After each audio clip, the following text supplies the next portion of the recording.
देखिए तहसीन भाई, आपको भी कुछ चीजों का, आप युवा और प्रबुद्ध नेता हैं, आपने कहा 1989 के डेविस कप का भारत ने बायकॉट किया था। महोदय, उस समय साउथ अफ्रीका अपार्थाइड की नीति अपनाता था।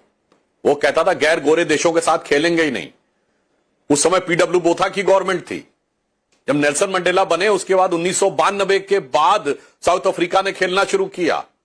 अन्यथा जहां तक मेरी जानकारी वो खुद ही नहीं खेलता था उस समय। वो कहता था सिर्फ इंग्लैंड, ऑस्ट्रेलिया, न्यूजीलैंड के साथ मैच खेलेंगे, भारत पाकिस्तान के साथ नहीं खेलेंगे। जो देश ऐसा विचार रखता हो उसके साथ बायकॉट, उस समय पूरा विश्व बायकॉट कर रहा था। इसलिए यहां पे आके भ्रम नहीं फैलाना चाहिए। और 89 में आईसीसी का वर्ल्ड कप भारत में नहीं हुआ था, 87 का वर्ल्ड कप भारत में हुआ था और भारत पाकिस्तान ने ज्वाइंट किया था। भाई साहब, 83 के वर्ल्ड कप के 4 साल बाद होता है वर्ल्ड कप, 87 में हुआ। और सुनिए, उसका वर्ल्ड कप का फाइनल ड्यू था कलकत्ता में, और कोई जाके चेक कर ले, यह तय हुआ था कि अगर पाकिस्तान फाइनल में पहुंच जाएगा, अगर भारत और पाकिस्तान में फाइनल होगा तो लाहौर में होगा। गजब था भाई। मतलब वैसे तो भारत का फाइनल कलकत्ता में होगा, वैसे उसमें भारत पाकिस्तान दोनों सेमीफाइनल में हार गए थे। इंग्लैंड और ऑस्ट्रेलिया के बीच में फाइनल हुआ था, ऑस्ट्रेलिया ने जीता था, कलकत्ता में हुआ था। मगर यह तय था कि भारत पाकिस्तान दोनों पहुंचेंगे। तो क्या समर्पण था राजीव गांधी की सरकार का कि साहब वो फिर कलकत्ता में ना होके लाहौर में होगा। खैर, अब मैं दूसरी बात कहना चाहता हूं कि जो आप नेता कह रही हैं कि साहब हम भारतीय टीम को बधाई नहीं देंगे, इसमें कौन सी नई बात है? इसमें कौन सी नई बात है? सर्जिकल स्ट्राइक के बाद क्या भारत की सेना को बधाई दी? नहीं दी। बालाकोट के बाद भारत के एयरफोर्स को बधाई दी? नहीं दी।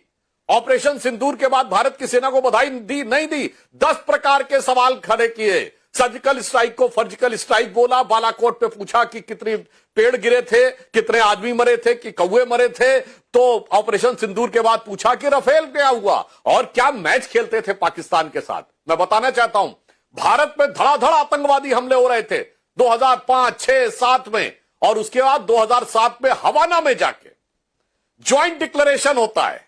और क्या कहते हैं साहब कि पाकिस्तान भी आतंक से पीड़ित है जैसे हम। वाह, क्या हाइफनेशन किया पाकिस्तान के साथ, अपनी क्या जोड़ी बनाई। 26/11 के हमले के 9 महीने बाद जुलाई 2009 में न्यूट्रल डेस्टिनेशन इजिप्ट के शर्म अल शेख में जाकर पाकिस्तान के साथ ज्वाइंट डिक्लेरेशन साइन होता है। कहते हैं आतंकवाद से शांति वार्ता प्रभावित नहीं होगी। फिर कह रहा हूं, न्यूट्रल डेस्टिनेशन इजिप्ट के शर्म अल शेख में 26/11 के 9 महीने बाद 2009 में। और इतना ही नहीं, बलूचिस्तान उसका हिस्सा बनता है ज्वाइंट डिक्लेरेशन का। और हम इसको बताना चाहते हैं, यहां सिर्फ बाइलेटरल यूनिलेटरल का विषय नहीं था। मैच यूएई में हो रहा था। यूएई से भारत के संबंध बहुत अच्छे हैं।